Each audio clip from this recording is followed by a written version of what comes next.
feel it before you understand it.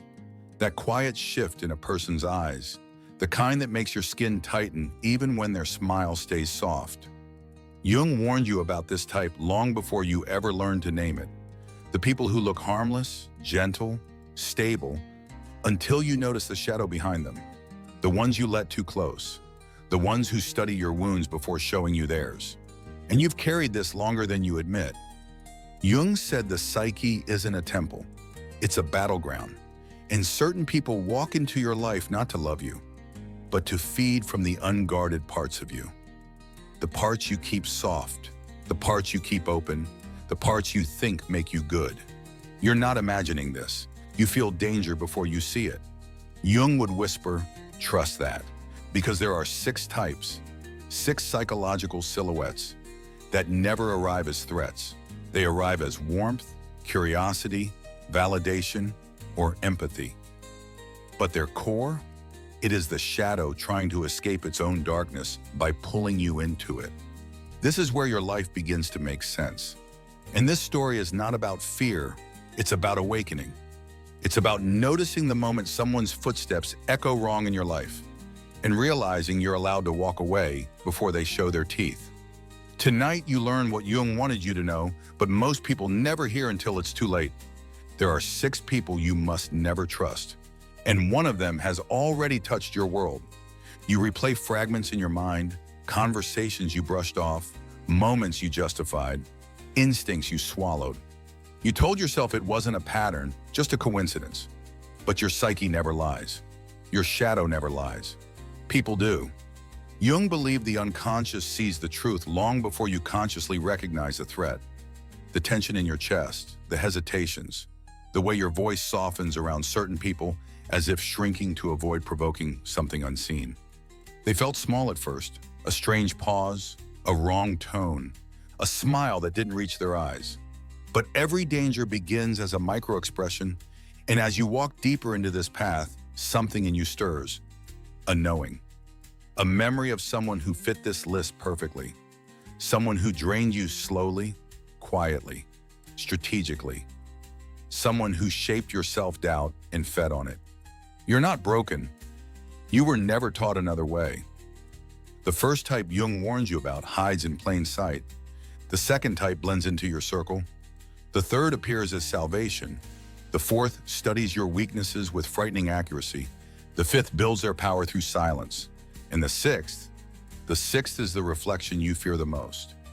Each one plants a question in your life, and your mind, hungry to make sense of patterns, begins to chase every unanswered thread I lay before you. Because the truth is never delivered in a clean package. It is revealed slowly through discomfort. You're walking toward that discomfort now, and the curiosity you feel, that's not accident, that's alertness. Something shifts inside you. The first psychological break. Jung would call it the cracking of the persona. The moment you stop pretending you don't see what your instincts already screamed. You remember this type. The first one on Jung's warning list. 1. The one who mirrors you too perfectly. They weren't just kind, they were identical. Your interests, your wounds, your values, your fears. It felt spiritual. It felt destined. Jung would call it the unconscious projection trap, because predators don't attack first.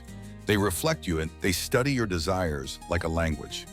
They give you the version of you that you wish you could be, and slowly you stop noticing how much of their personality only exists when you are in the room.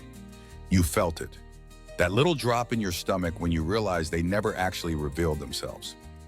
Everything they said was a reflection of what they harvested from you. You survived things you still don't have words for, including this.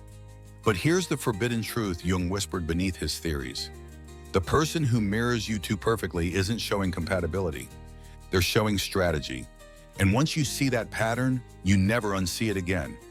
This is your first awakening, and you're not going back to sleep. There's a darker rhythm now, a pressure building in the unseen parts of you. Because Jung's second warning isn't soft, it cuts. 2. The one who plays the victim to gain power. They walk into your life with stories that make you lean in, make you feel protective, make you soften your boundaries out of sympathy. You didn't realize then, You were being conditioned. Jung wrote that the unconscious manipulator thrives on moral leverage. If they can make you feel responsible for their pain, they own the emotional battlefield. They don't want a solution. They want your guilt. And the hidden threat? Once they position themselves as the victim, you become their villain the moment you stop feeding them. You've met this type. They turned your compassion into a leash. They taught you that kindness was a weakness, that empathy was a weapon, that your instinct to help was the doorway for your own harm. This is where the predator-prey dynamic begins to invert. Because you're noticing the architecture of their behavior, and once you see the architecture, you step out of the trap. But Jung's third warning waits in the shadows. And this one breaks people in ways they never expect. 3. The one who wants access but not accountability. They want your time, your validation, your attention, your emotional labor. But the moment you need something back, they vanish. Jung believed this person is ruled by the shadow of entitlement. They take without guilt because they see relationships as supply lines, not bonds. You tried to rationalize it. Maybe they're busy. Maybe I'm asking too much. Maybe I'm the problem. No, this is the type Jung warns you to avoid without hesitation. Because access without accountability is psychological exploitation. They drain you and then accuse you of being too emotional when you finally speak up. They love the benefits of you, not the responsibility of you. But here's the revelation Jung wanted for you, the one that changes everything. Your value isn't measured by who stays. It's revealed by who loses access when you finally choose yourself. It's okay to feel this. It's okay to reflect here. Tell me in the comments, have you met someone who wanted the benefits of you but never the accountability? And if this is your world, if these patterns feel too familiar, you're allowed to want more. You're allowed to walk away. If this journey is waking something inside you, stay with it. This darkness is not punishment, it's clarity. And if you want more chapters like this, you can stay connected, only if it feels right. Small moments return to you, micro memories like shards. A phone lighting up but never answered again. A compliment that felt like a cage. A silence that drained you faster than an argument. A smile that felt rehearsed. A kindness that felt like bait. A conversation where you walked away feeling smaller but couldn't explain why. These aren't random. They were the fractures Jung told you to pay attention to. Because every dangerous person reveals themselves in tiny ways. Never in the explosion, always in the crumbs. You remember someone finishing your sentences like they needed to prove they knew you better than you knew yourself. You remember someone who apologized with words, but never with behavior. You remember someone who praised you publicly, but belittled you when the doors closed. Micro scenes that once felt like confusion suddenly feel like evidence. You're connecting patterns now.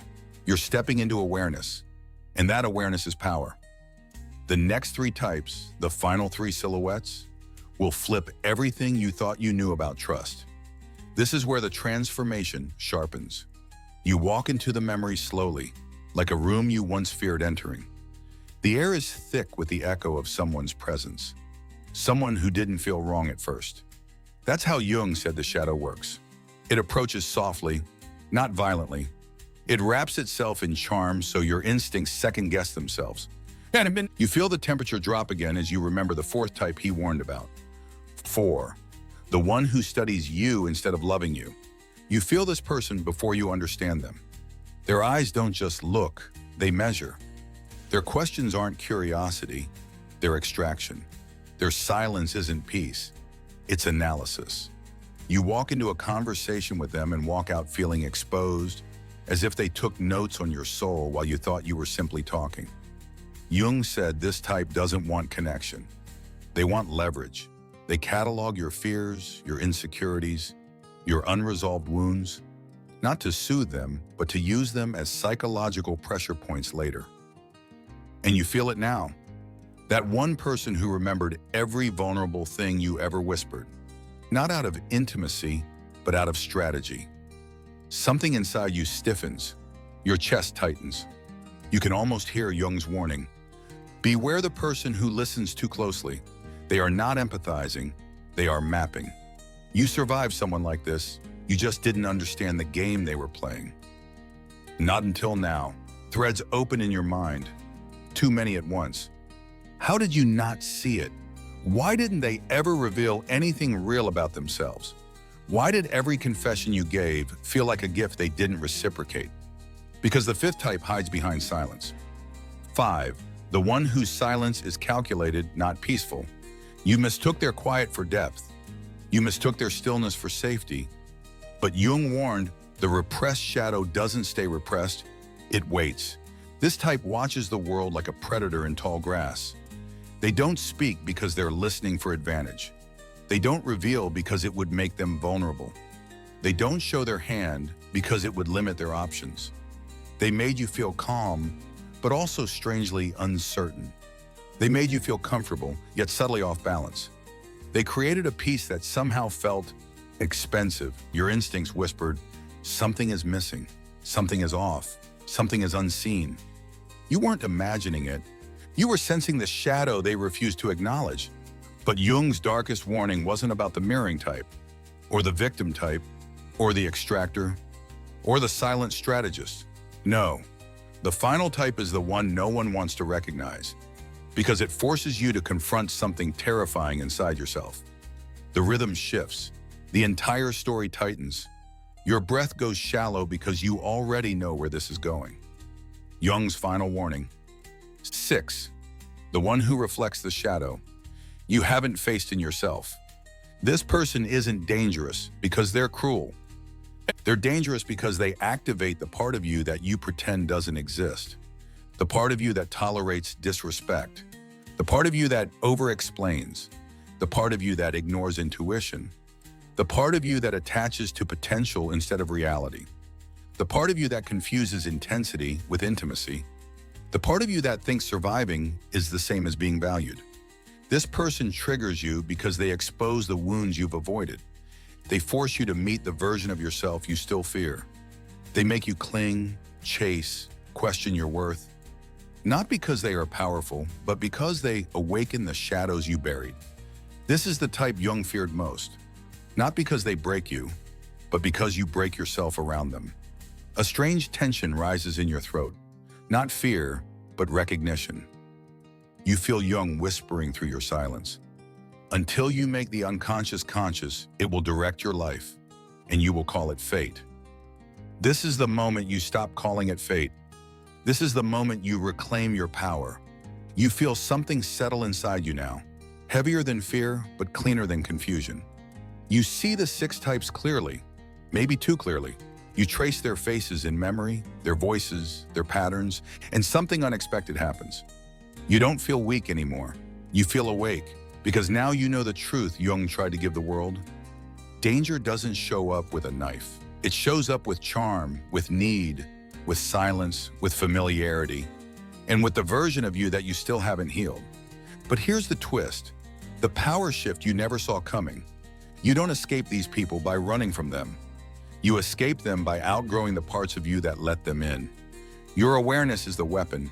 Your intuition is the shield. Your boundaries are the gate. And your silence, your new, disciplined, intentional silence, becomes the barrier that no manipulator can cross. If this journey is unraveling things you've carried too long, stay. If it's giving you language for people who once felt indescribable, stay. If it's showing you patterns you've lived through but never named, stay. You're not alone in this awakening. And if this story is yours, if it's mirroring your life in ways you didn't expect, you can stay connected here, not for entertainment, but for evolution. You inhale slowly as a final truth cuts through you. The shadow doesn't come to harm you. It comes to reveal who you're no longer willing to be.